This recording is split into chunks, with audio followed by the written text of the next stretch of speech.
I'm Liz. I am in San Francisco. I've lived here for 15 years. I'm about to move away, but I'm here for a little bit longer. I grew up in Virginia, which is where I'm moving back to. I work in product design right now in tech. I've worked in brand design as well, so I've been a designer for like over 20 years. So yeah, that's a little bit about me. I've been in this apartment for about 8 years now. This is my dream kitchen, actually. I like that it has a lot of light and it's super open. People tend to congregate in here. Like when people come over, like nobody sits in the dining room or like goes in the living room. Like everyone just wants to stand in the kitchen. So how would you describe your cooking style? Oh gosh, I wish I was the kind of person that could just like look at my fridge and be like, oh, I could whip all these things up with these ingredients, but I'm definitely like a recipe person still. I mean, I like to cook a lot, and you know, I enjoy it. I don't feel like I'm at that level yet where I could just like completely wing it. And you know, if you like think of what you eat, like which culture do you feel connected the most? Is it a weird question? Such an interesting question. Yeah. I mean, I think like family wise, like I'm from the South, so there's definitely a lot of that in there, like ham and like macaroni salad and stuff like that, you know. But then also on my dad's side, and part Russian Jewish and part Syrian, so that's actually a part of my like food culture that I don't really make anything from that, because a lot of those people that could have taught me those recipes have passed away, unfortunately. But like there's a lot of like Mediterranean food that is part of my childhood. Actually, it's interesting you bring that up, because this cookbook has some things in it that are in line with like my kind of culture growing up, although I haven't made too much from this. But yeah, if I had to associate any kind of like cultural, it'd probably be more like Mediterranean, like the Syrian food. But it was all like combined, you know. What's your go-to comfort food? Yeah, I mean, I ate it last night. And this is so lazy. There's a taqueria. No judgment here. There's a taqueria like right down the street, like on Diamond Street where all of the restaurants are.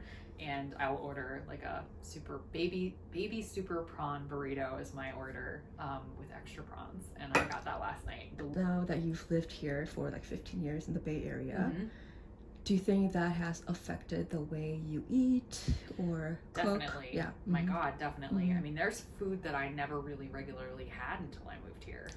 Like what? Avocado. I mean, like kind of major stuff. Like, you know, produce in Virginia it's okay. Like there's Hanover tomatoes, and like in the summer there's good produce, but it's nothing compared to like a place like this. So I had never had an avocado. I had never had a Meyer lemon. I had never had like, I remember getting really obsessed with persimmons. I had never even heard of them, and I was like, oh my God, persimmons, a new fruit. I was eating persimmons all the time, like pluots. And yeah, I mean, I think a lot of my like produce discovery has happened here. So, and like, I mean, Mexican food, like we have like home style Mexican food in Virginia where you order like, you know, a combo number 8 or whatever, but which is fabulous, and I love that Mexican food. But I think my idea of what, like how much broader Mexican food can be than that, and like, you know, burritos and like Tex-Mex, and I think I've definitely, you know, gotten a much bigger picture of just like the world of food. I'm kind of a person who like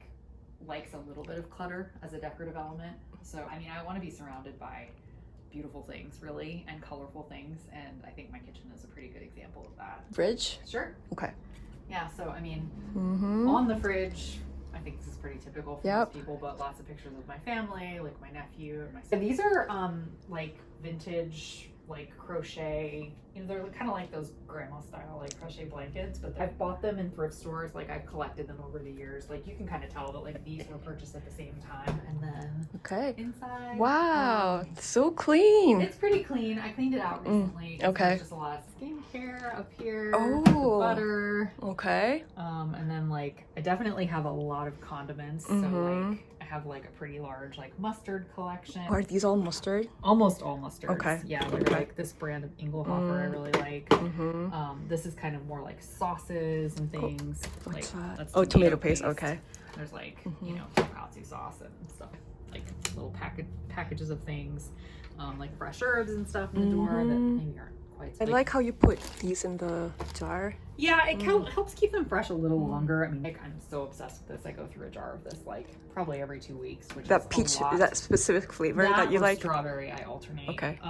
Ooh, and what's this here? That keeps, which is really going to change right now. This monitors the temperature of the fridge over time. Yeah. So like, it basically lets you know if like the power's gone out. If it said like 60 degrees or something, then I would know I probably need to like throw out the eggs. Oh.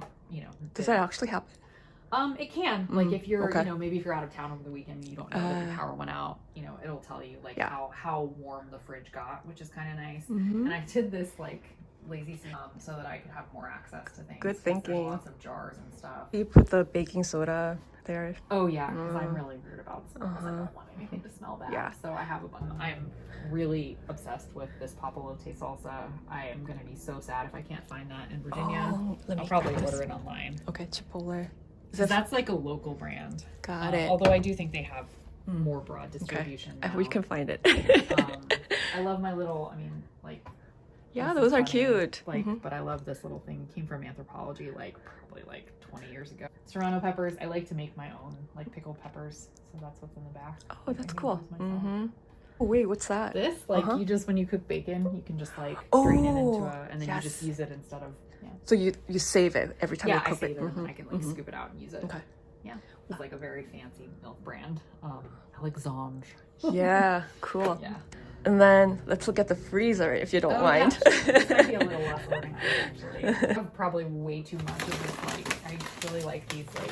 Cold Wait a minute, I'm seeing Korean characters. Yeah. They're from H Mart. Yeah, they're like hot dogs. For me, is I went to H Mart. I had one of those for the first time, and I was like, I need to have these at home all the time. Right, and this is like so organized. Yeah, this is mostly like herbs. There's this really cool place, like down in the Mission that sells like bulk herbs and spices and like essential oils and all kinds of stuff. It's like a restaurant. So it's awesome. And this is from there. So you can see that this they're still open? Was $1.26. Okay. Yes, they are. And got, awesome. Like, oh my God, look at that bay leaves. Yeah, like this was like a couple dollars. Wow. All these bay leaves. I basically have bay leaves, like lavender, peppermint for like the rest of my life. And then this is just like strawberries, blueberries, like Thai chili. I see the shrimp. Yes, so much shrimp. There's raw shrimp, there's fried shrimp. Well, as a shrimp connoisseur, Liz, do you have any favorite shrimp products or brands? That's a good question. Not really. Okay. Any shrimp is welcome. Yeah, I'm very into all shrimp. Yeah, this is all like oils, vinegars, and hot sauce on the bottom, and like maybe there's so this is all like my snacks. This is like with a little bit of overflow, like mostly like baking supplies, dry ingredients, pasta, and then this used to be tea, but now it's also my overflow for all of my tinned fish because I have so much of it. They're so beautiful. It's really good, but they're also really good. Yeah. Like, and where did you get it? I order it online. It's like a DTC brand. Okay. Called FishWife. Yeah, they're awesome, and like the quality is next level. And then I see Korean teas over there. Oh yeah. Yeah. Was it a gift? I'm not sure where I got these from. I'm gonna guess it was a gift. Yeah, maybe. I love fregola, this is like Sardinian pasta. Yes, which I learned from you. Yeah. And then this is really funny. Do you know about this stuff? So this was like this guy, there's a podcast. Sporkful is the name of the podcast, and he was like on a mission to create like a new pasta I shape. Remember that episode. Yeah, so this is the pasta that came they from actually that. sell it? Yes, they sell it. So this is the brand that decided to produce it. And I ordered a bunch of it online after, so this is my last box of that. It's quite good. Like this whole top is like all more tinned fish. Like I really like seafood, obviously. So there's a bunch up here. What do you have it with? I mean, I'll make like with like tuna and stuff, or even like trout. I'll make like a traditional like tuna salad. Like I've been eating that actually for a couple of days in a row. I've been having like trout salad with like capers and dill and mayonnaise and pepper. Okay. But sometimes I just eat it like with crackers. Like this is like a pate. I would just eat that with crackers. I go through a lot of capers. Is caper one of your must-have in the pantry? Okay. Yeah, because it's like kind of a nice way to add salt to things without literally adding salt. Yeah, that makes sense. This is ramen. This is like all my like overflow spices. Uh-huh. Yeah, a pickle from Barnum & Mason. Yeah, did you get it when you were in London? Yeah, I did. I really like this brand. I'm doing like, there's like a TikTok hack for it where you like do like this like creamy sauce where you like whisk an egg into it. So I've been doing that. Sounds delicious. Okay. I have a lot of spices. So these are from like the Oakland Spice Shop. Yes. It's so great. Yeah. This I use a lot. This is like, what's that? It's from the same brand that makes the chili crisp. So it's called Fly by Jing. And like, this is like a, it has like numbing spice in it and it's a whole other thing. And like I mix it into like fried rice and it's really good. I just realized you organized this by brand. I do. And it looks so organized. Yeah, I mean, it's not perfect because there's some places where like I have like random brands. Like I have something in the bottle that isn't what it is and stuff like that. But yeah, for the most part. Ooh, I want to see your fancy olive oil. Yeah, I actually haven't even opened this one yet. This one is like a bergamot infused olive oil that I have yet to try, but I'm really excited to try it. And then this one is like a Spanish, I think, and I'm kind of nearing the end of this one, but this one's a really good like drizzle one. Do you usually get the same brand or switch over? No, I like to, I mean, I will say I've had this one for a little bit, so I've kind of been using that one for a while, but I think it's kind of fun to pick a new one, you know, and the packaging's so cute. This is like everything. Like I've accumulated dishes for my whole life, really. I have some stuff that I've had since I was a teenager, still living with my family. You know, on the top shelf, those sets are from my mom. So the one with the daisies on it, I think I got when I was like maybe 16 or 17. My sister made that. So kind of awesome. Come from all over the place. The first collection that I ever had as a teenager was single glasses. So my mom really got me, she was very into sets when we were growing up, like what I was just showing you. But sometimes she'd find like a one-off, like a glass that didn't have, you know, it was just like alone. And she encouraged me to start collecting those. And so that's what like this whole collection on the left did these. Yeah. They're all from Virginia. Yeah.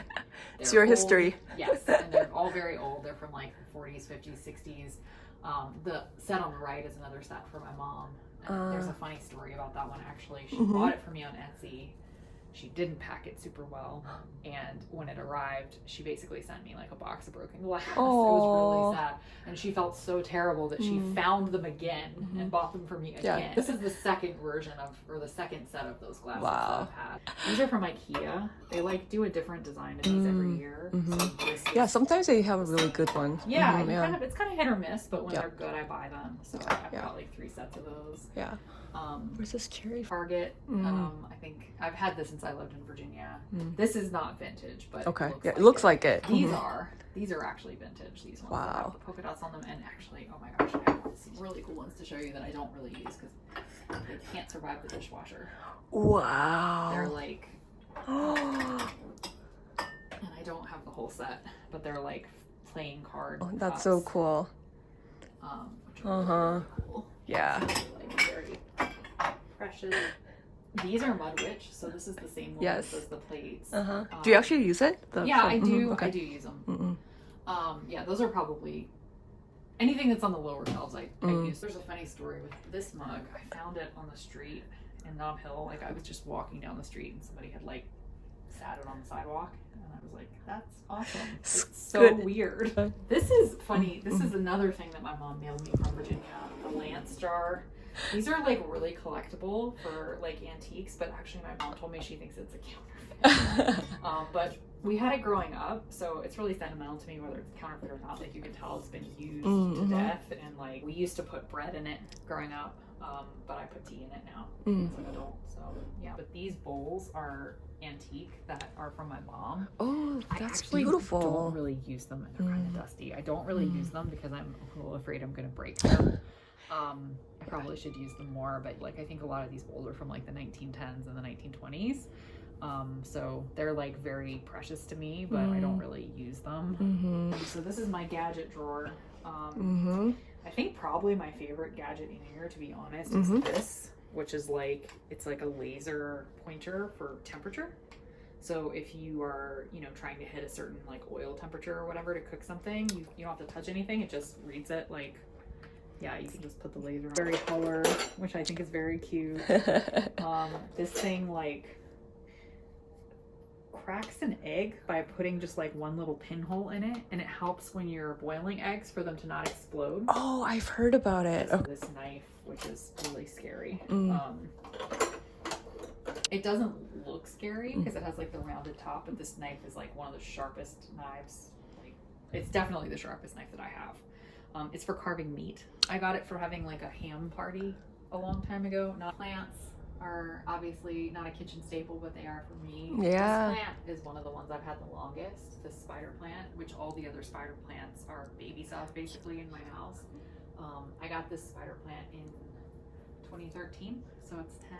This one and this one I got at IKEA like when I moved here. And the root things up here too, so like if there's a little piece of a plant that like breaks off or something, I'll try to root it so that it can survive. And I love how you organized here too. this brand is really cool. They're in Oakland. They are like a no waste, so you bring the bottle back and refill. So like this is an essential oil, this is a hand soap from them. I really like them. My sister has this, and it's for like she has a baby bottles. Yes. She has it for baby bottles, but she was like, it's also so great for like wine glasses and like glassware, and so I totally copied her. Like, I don't that's have any kids, right. but I was like, I'm gonna buy this anyway because it's perfect for what I need it for. Where do you get ideas or inspiration?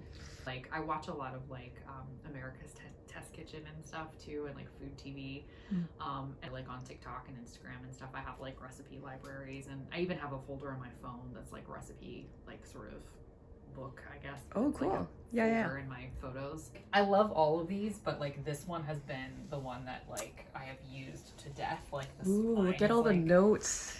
yeah, well, it's not even notes. It's just like the pages are falling out because I've used it so much that like it's all like water spilled on it and stuff. But this cookbook is a dream. This is like an America's Test Kitchen cookbook that like tells you like, you know, it's a fast recipe or it's like healthy or whatever. I'm really into the Molly Baz cookbook. I haven't made a ton from here, but she's fabulous. Like I really like shrimp, and like she has a really great shrimp cocktail recipe. That's right. Yeah, like the Allison Romans. I've cooked a ton from these. It's really awesome. Oh, okay. Kachka's the name of the restaurant, but it's also the cookbook. Okay. And then this is probably my like favorite recent one, Salad Freak. This woman used to work for Martha Stewart, and it's just like all really epic salads, but they're really fabulous. Like they're not boring salads. Yeah, I didn't expect to see like pink color on the salad book. I know. So yeah, I think it sort of breaks out of what you think a salad could be. Lastly, the dining. Vintage tablecloths, like, you know, and they have their little like, it has like holes and marks and stuff on it. Like they're really imperfect, but I have a huge collection. Like I probably have like 40 vintage tablecloths. My collection is like either inherited from my mom or is stuff that I bought in Virginia. And then the marble fruit. Like, I learned about the concept of marble fruit, and then I was like, I have to have that. Oh my god, what is this? It's marble, but it's fruit. Wow, yeah, it's heavy. Yeah, it is heavy. Wow, even this like watermelon. Yeah. If you ever have kids over to your house, tell them this is not a plastic toy. I know. All the little like the bitters and the little bottles and you know the little like for like olives, like the little sticks. My favorite actually are these, which are like vintage like cocktail forks. And I found them. I think I've collected them in a few different bunches, but they're super cute. Like I just love all the little colors. Yeah. Little cups like this, like with like the etching that are from like the love it. 20s and 30s. Like Yeah. these are actually quite easy to find, to be honest. And if you, I think Yeah, if you just where? like thrift stores, especially if you're down to buy just like one or two, or Okay. you know, this is from my nephew. This is like a screen printing screen that I found in a thrift store for like $5 when I was a teenager. What will you miss the most about this kitchen? Oh God, I'm gonna miss everything about this kitchen. All this light and like this beautiful countertop and you know all of that. I mean, I'm trying to rebuild it the best I can in my new place, but I actually think the thing that I'll miss the most is where you filmed me in the beginning. So like sitting here and doing things. Like sometimes I work from the seat, or like I'll have a meal here or whatever. But like it's just such a nice place to sit and and the curtains and stuff. Smoky, like a little fatty. It's not going to taste like tuna. Like it's higher fat than that. Okay. And then this one is salmon in. It's a collaboration. So these brands are like friends. So it's basically this plus this equals this. So it has chili crisp in it. Okay.